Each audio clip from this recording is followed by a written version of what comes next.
Aristóteles nació en el año 384 a.C. en Estagira, ciudad de Tracia, en donde su padre era médico del rey.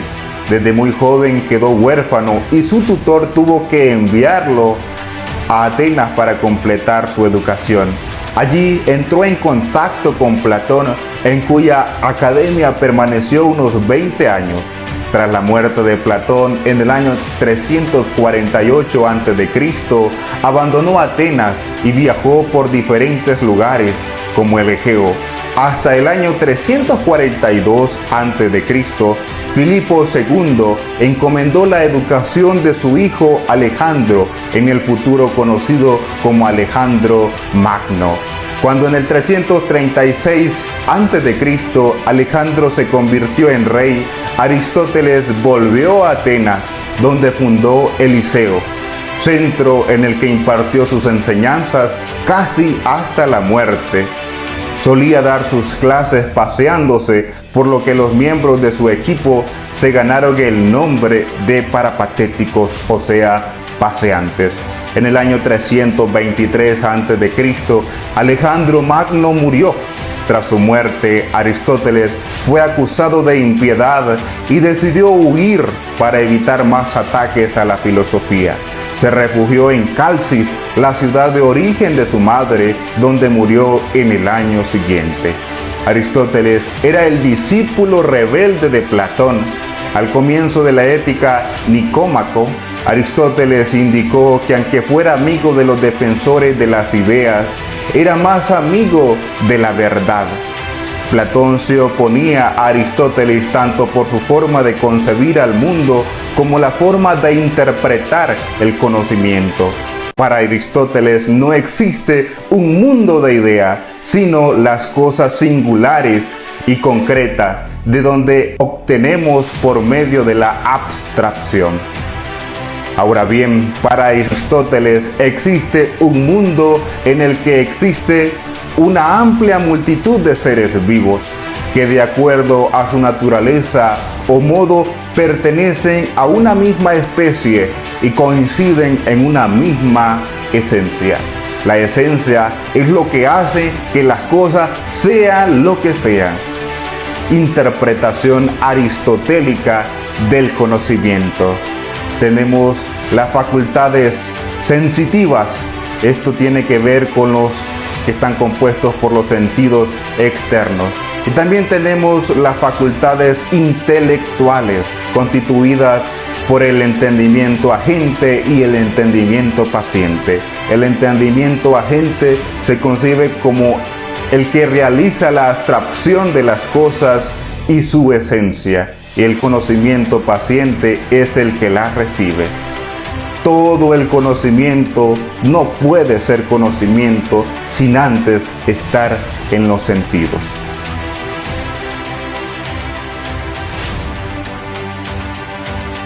La lógica. Una de las grandes aportaciones de Aristóteles a la filosofía fue la lógica. Aristóteles no solo fue el primer pensador que elaboró una lógica formal, sino que además durante más de 2000 milenios la lógica de Occidente marchó por los caminos trazados por él. De este modo, para Aristóteles la lógica no constituía una ciencia más, sino que una especie de propedéutica aplicable a todas ellas. En otras palabras, la lógica representaba una ciencia preliminar destinada a indicarnos el método o camino que debe de seguir las ciencias para lograr el conocimiento cierto y riguroso. Dentro de ellas también tenemos los conocimientos esenciales de la lógica, que son el razonamiento, la proposición y el término. Vamos a definir cada uno de ellos. Los términos constituyen los elementos mínimos con que podemos descomponer o dividir un razonamiento. Las proposiciones son las expresiones orales o escritas de un juicio. El razonamiento es una operación del entendimiento en virtud de la cual afirmadas ciertas cosas se siguen necesariamente a otras. Ahora tenemos una segunda parte en el razonamiento inductivo y razonamiento deductivo.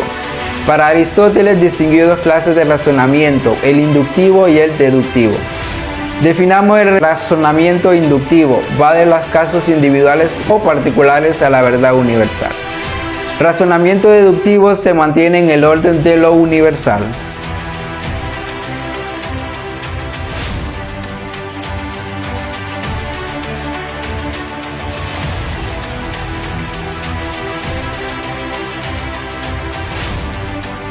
La física para Aristóteles. El objetivo de la física para Aristóteles era comprender la naturaleza y los fenómenos naturales, buscando explicar los cambios y movimientos que ocurren en el mundo. Physis y Tacne. Aristóteles distinguía entre physis y tacne. Physis se refería al principio natural de crecimiento y cambio inherente a los seres naturales, mientras que tacne se refería a la habilidad y conocimiento humano aplicado a la producción de artefactos. Aristóteles consideraba que la physis era más auténtica y fundamental que la tacne. Movimiento, potencia y acto. Aristóteles concebía el movimiento como un cambio de potencialidad a actualidad. La potencia se refiere a la capacidad de un objeto para realizar una acción, mientras que el acto es la actualización de esa potencia. Según Aristóteles, todo movimiento implica un cambio de potencialidad a actualidad. Teoría hilemórfica. Aristóteles desarrolló esta teoría según la cual todas las sustancias están compuestas por dos principios. 1. La materia. 2. La forma. La materia representa el sustrato subyacente que puede tomar diferentes formas, mientras que la forma es la estructura o configuración que define la naturaleza de un objeto. Las causas. Aristóteles identificó 4 causas para explicar el ser y el cambio en el mundo. Estas eran: causa material, el material del que está hecho algo; causa formal, la forma o estructura que define algo; causa eficiente, la fuerza o agente que produce el cambio; y causa final, el propósito u objetivo de algo. El ser humano. Según Aristóteles, el ser humano está compuesto por cuerpo y alma. El cuerpo representa la materia, mientras que el alma es la forma que anima al cuerpo. Aristóteles distinguía diferentes partes del alma, incluyendo el alma vegetativa, el alma sensitiva y el alma racional, esta última permitiendo la razón y la reflexión.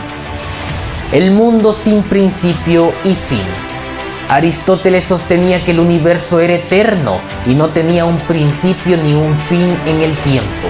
Creía que el mundo físico existía desde siempre y se regía por ciclos eternos de cambio y movimiento. Es importante tener en cuenta que las ideas de Aristóteles sobre física fueron influyentes en su época, pero con el avance de la ciencia, muchas de sus ideas fueron revisadas y reemplazadas por nuevas teorías y descubrimientos.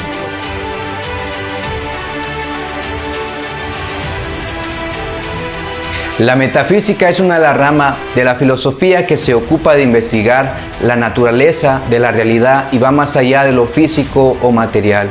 El término metafísica proviene del griego meta, más allá, y física. La metafísica estudia lo que está más allá de lo material. En la metafísica tenemos 5 puntos centrales. El primero nos habla sobre el motor inmóvil, que es la causa final y el principio supremo del movimiento y el cambio en el universo según Aristóteles. Es inmutable, inmóvil y representa la perfección y la actualidad absoluta. Como segundo punto tenemos el ser. El ser en la metafísica se refiere a la existencia misma de algo. Es la realidad fundamental de las cosas y puede entenderse como la afirmación que algo es. Y como tercer punto tenemos la sustancia. Según Aristóteles, considera que las sustancias son entidades individuales y concretas. Son las realidades fundamentales y existen en sí mismas, independientes de otras cosas. Y como cuarto, tenemos las categorías. Las categorías son las diversas formas en que se pueden predicar algo sobre una sustancia. Y como quinto y último punto central tenemos la especie. En la filosofía de Aristóteles, la especie se refiere a una categoría de clasificación que agrupa a los individuos que comparten características y atributos comunes.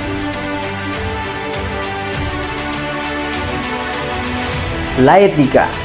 La ética se divide en 3 grandes elementos: la virtud, la justicia, el bien humano y la felicidad. Según Aristóteles, la virtud es un hábito selectivo que consiste en un término medio relativo a nosotros, determinado para la razón, tal y como lo determinaría una persona prudente. También encontramos dos tipos de virtudes: virtud éticas y virtudes dianoéticas. ¿Qué es la virtud ética? Son las que se refieren a la corrección del carácter y las costumbres. Ejemplo: fortaleza, templanza y justicia. Y las virtudes dianoéticas también se denominan intelectuales, guardan una estrecha relación con el entendimiento. Ejemplo: prudencia, ciencia y sabiduría. Para Aristóteles, la justicia es la virtud que nos inclina a dar cada uno lo suyo, es decir, lo que se pertenece. Dentro de esta concepción de la justicia, nuestro filósofo distinguió dos grandes clases: la justicia universal y la justicia particular. La justicia universal consiste en la obediencia de la ley. En este sentido, Aristóteles, como Platón y la mayoría de los griegos, sentía un vivo respeto por las leyes de la polis. Por eso, según él, la primera manera de ser injusto radica en violarlas. También tenemos la justicia particular. Se refiere a los diferentes campos o aspectos que podemos distinguir en la sociedad. Dentro de este tipo de justicia distingue tres clases: justicia distributiva, justicia correctiva y justicia conmutativa. Justicia distributiva consiste en la repartición de los bienes sociales, por ejemplo, los cargos o empleos públicos que se le da a las personas según sus conocimientos.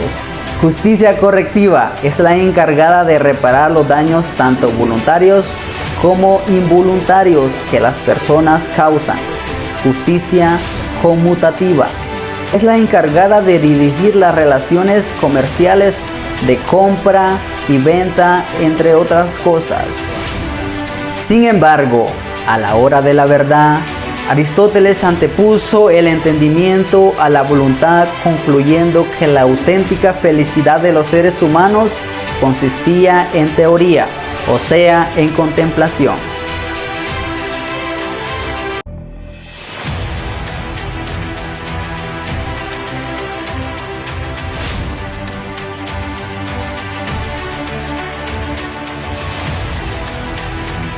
El ser humano es por naturaleza un animal político y lo justifica con la naturaleza porque no hace nada en vano.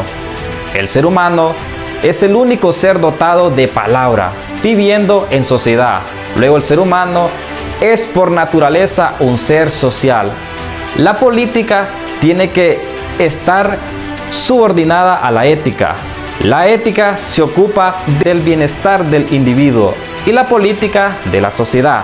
El ser humano puede vivir en el seno de una sociedad. En la sociedad puede encontrar todo lo que necesita para vivir y ser feliz. La educación de los jóvenes depende de las leyes. Estas se subordinan en la adecuada organización de las sociedades. La polis, el ser humano vive de ella. Vivir en la sociedad es naturaleza del ser humano. Su posición es distinta a la de su maestro Platón, que intenta diseñar un estado ideal que condujera a una vida feliz. Ahora, para Aristóteles, la organización ideal de la polis era una ciudad o estado. En el libro 6 de su Política expone la idea polis ideal con el término medio, que no sea tan grande ni tan pequeño. Esa ciudad tiene que tener 50.000 y 100.000 habitantes. Platón decía que una ciudad gobernada por los filósofos justa. Aristóteles afirma que puede haber formas justas de gobierno, régimen político. Los mejores gobiernos son constituidos por la clase media. El hombre es un ser social porque posee la palabra.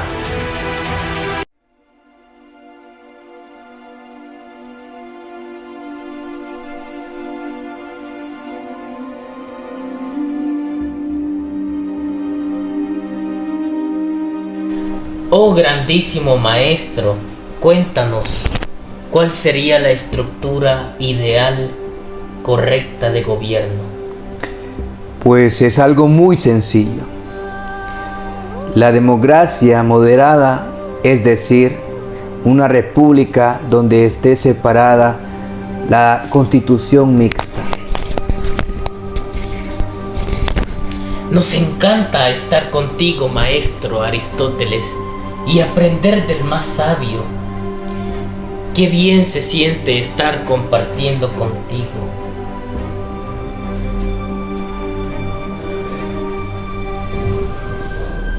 Cuéntanos, Aristóteles, a través de tus ojos, cómo nos ves a nosotros los seres humanos. Para mí, ustedes también son políticos.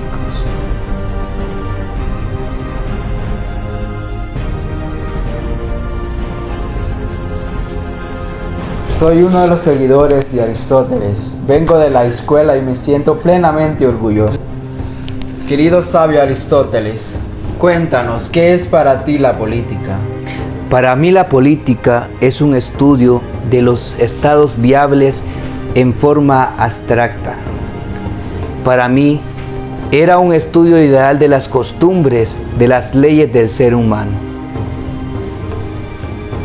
Gracias, gran maestro, por ilustrarnos.